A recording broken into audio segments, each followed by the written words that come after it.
কি গো এখনো রান্না হয় নাই? রান্না হয়ে গেছে। এত দেরি হলো, আজান দেওয়ার সময় হয়ে গেল।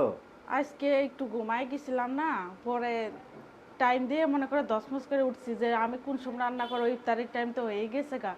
এর জন্য মনে করো রান্না করতে একটু দেরি হয়ে গেছে গা। কি রান্না করছো দেখি তো? আজকে রান্না করছি, এই দেখো, চিংড়ি মাছ দিয়া আর কচুর লতি আছে না, হ্যাঁ। কচুর লতি দিছি, একটা আলু দিছি, দিয়ে এই যে দেখো। কচুর লতি দেওয়া অনেক দিন হয় খাই না। হ্যাঁ, এর জন্য আমারও অনেক খাইতে মন চাইছিল, মনে করে এর জন্য এই লতিটা আনা আর চিংড়ি মাছ দিয়ে রান্না করছি। শুধু এটাই রান্না করছো না আর কিছু করছো? না, আরো কিছু রান্না করছি, দেখে আসো তোমার দেখাই।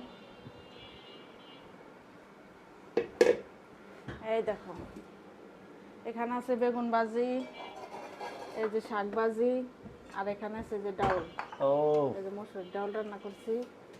শুধু এক তরকারি দিয়ে খাওয়ান যাইবো, রোজার দিন না, দুই হ্যাঁ তিন ঠিকই। তরকারি না হলে খাওয়ান যায় না, বুঝছো? হ্যাঁ একটু একটু করে খাইলে দুই তিন পদের তরকারি হইলে হ্যাঁ, মানে একটু একটু একটু করে ভাত খামো। খাওয়া যায়। এই তো মাছটা কিন্তু খাইবা না, এই মাছটা কিন্তু ছেলের লেগে রাখছি। ওই বড় মাছটা ছেলের লিগা? হ্যাঁ, এটা কি মাছ এটা? এটা তেলাপিয়া মাছ। দেখ, এখন কি তোমার কাজ শেষ? হ্যাঁ, কাজ শেষ, রান্না বান্না শেষ করে একবার আইলাম। তাহলে এখন ইফতারি বানাও।